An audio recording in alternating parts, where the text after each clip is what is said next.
My 23F roommate 18M continues making fried chicken and it makes me very uncomfortable. Plus update. I live in staff housing at my job. My partner 31M is a seasoned veteran at this job and it's my first year here.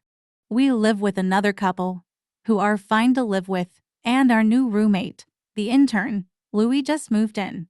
At his last house, a couple months ago, Louis was making fried chicken and let the oil get too hot. It was on fire, and his other two roommates noticed it while his back was turned and jumped into action. One of them put water on the fire. Stupid mistake, obviously. And when it got worse, she picked up the pan to take it outside and the oil splashed all over her arm, giving her third-degree burns. She could have lost her hand. Since then, that girl has had to leave work and go home and see a burn specialist, and has been in excruciating pain. This was a traumatic thing for her, and Louis has not apologized for his fault in the matter, instead making jokes about it, and Louis has continued to make fried chicken every single night. It's all he eats. He invited us over one night, made a huge mess of the kitchen, and produced bland fried chicken. Before we left, we asked if we could help him clean up, and he said no. This is going to wait until tomorrow anyway. This is a horrible idea because all the staff houses have serious mice issues. Last night was the night Louis moved in. We were talking with him about expectations for the house, specifically the fridge, and he mentioned he was going to have ingredients for fried chicken in there. My heart sank and I got really nervous. The kitchen is right below our bedroom.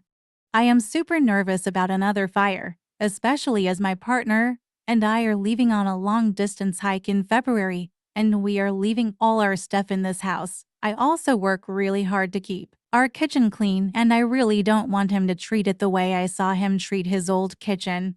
Our other two roommates are on vacation until January, but I feel like they're not going to be comfortable with this either. My partner doesn't seem to care and seems to think I'm being mean. So I guess my question is, am I being mean? Am I being petty? Am I bitter that my friend got hurt and that Louis has not apologized?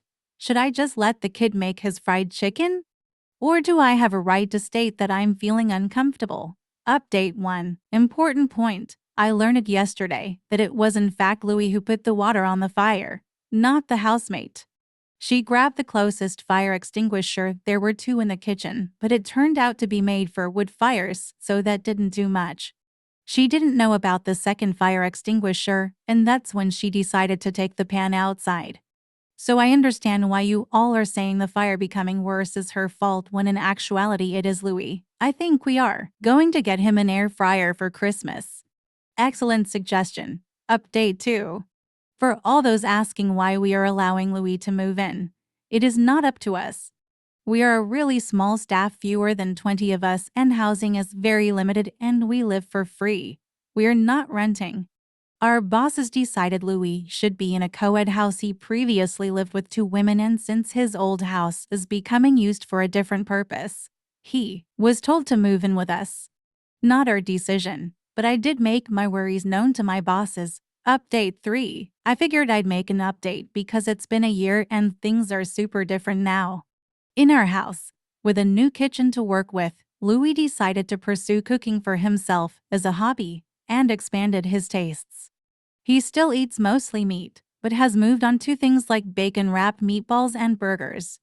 The fried chicken was more occasional, and he improved his cooking style over the year. Shortly after I made the original post, we talked to Louis about the jokes he'd been making concerning the incident.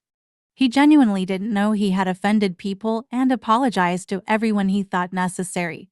Things were mended on that front pretty quickly. We have since left that job and that housing, and so has he. But Louis proved to be one of the best roommates we ever had. He was reliable, fun to be around, and hardworking. We consider him one of our close friends now, and are very grateful to have had the experience of living together. Thank you to everyone who commented on my original post. Your advice was sound and you all helped me feel much better about the situation, which ended up turning out great.